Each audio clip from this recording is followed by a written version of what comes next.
Hey Flappers, welcome back, and what do you know, it's the holiday season. As you consider some sweet D&D gifts to give to your friends and DMs, I wanted to tell you a story about the worst purchase I ever made. Every single 5e D&D book. Okay, you see, almost 2 years ago, I invested in the stock market on a small business best known as GameStop. When I got out of it, I found myself with a nice chunk of change, almost 25 times what I put into it. I decided 3 things when I got that money. Number 1, I was never going to invest in something like that ever again. It was far too stressful, and I am just never going to be a part of that ever. Number 2, I was going to invest in myself. I ended up buying some really nice equipment, and I started making YouTube videos and recording. That's where we are now. Number 3, I was going to treat myself to something very nice. I considered a few things like a new suit, but I ended up ultimately deciding to buy every D&D book that's available on D&D Beyond. The books come in bundles, so here are the orders for each bundle that I bought. I found them in my email. This one was the adventure bundle. It came with a bunch of pre-made adventures. This was $413.79. And the source book bundle, which comes with all of the different source books and like the monster manual and all that, that was $391.35. That brings the grand total of what I spent to around $805 for what at the time was basically a complete search catalog for D&D content and rules. The reason why this purchase was such a bad one for me, it was because my intentions were really misguided. I only homebrew D&D campaigns, and the adventure bundle is only made up of pre-made adventures. I wanted these adventures more than I wanted the source books because they were basically a masterclass teaching me how to write adventures for my players. This mentality actually made things really bad for my campaigns. Let me show you something real quick. This is from Curse of Strahd. This is just approaching a specific village. There's a house, there's different little areas that people might want to look at, and there's a map. Now let me show you my notes from shortly after I made this purchase. Now some of you may already know what the problem is here. Some of you may have predicted it, or you might be able to tell by what's going on. But let me clear it up for you if you don't. I have about 1.5 pages of notes here, which is fine for planning a week's session, basically. However, half of my notes for this week was for a single perception check, which is stupid. It is a lot of work, and it wore me out. It's not an economical use of your time to write your adventures the same way someone would write a pre-made adventure. Your adventures are made for a specific group, and these adventures are meant to either be randomized enough so that it's replayable, and it's also made to appeal to a general audience. And when you spend a lot of time on a perception check, you are economically putting time into something that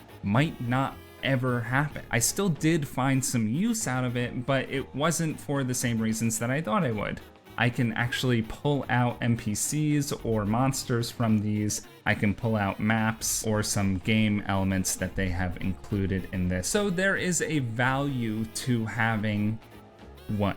There is a value to having one adventure book, and I recommend Curse of Strahd. It's an example of one of the most detailed and meticulously planned locations ever built for D&D. Strahd is worth $25, and I paid $413. I wasted $388 on other books when really all I use is one. There were a lot of poor economical choices made in this part of my life. The reason why I bring this up is because I don't think the bundles are worth it. But on a lighter note, I got a lot more out of the $391 sourcebook purchase, largely because I also pay annually for the master subscription.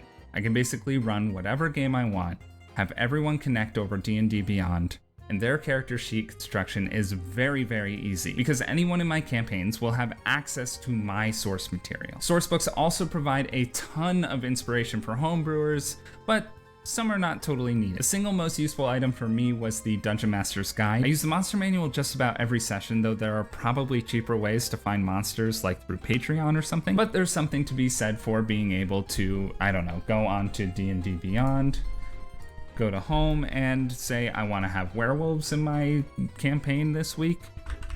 Not only does it come up with the general stat block for werewolf, but there are specific werewolves from different areas. It's a useful thing to have this database. Beyond that, there is the Player's Handbook, Xanthar's Guide, Tasha's Cauldron, Monsters of the Multiverse. Those all provide you with a good majority of the most valuable player options available to any D&D player. These are pretty essential. Monsters of the Multiverse is especially valuable in my mind because it has both player options and monster stat blocks. And then that leaves things like Strixhaven, which are mostly only useful if you want to build a partial homebrew in a specific world. There's Fizban's Treasury of Dragons, which to me is a little too niche despite the name of the game being Dungeons and Dragons. And then there are smaller source books like One Grung Above, which I have found absolutely no use for, but I still paid for. So if I simplify the process, the most useful books are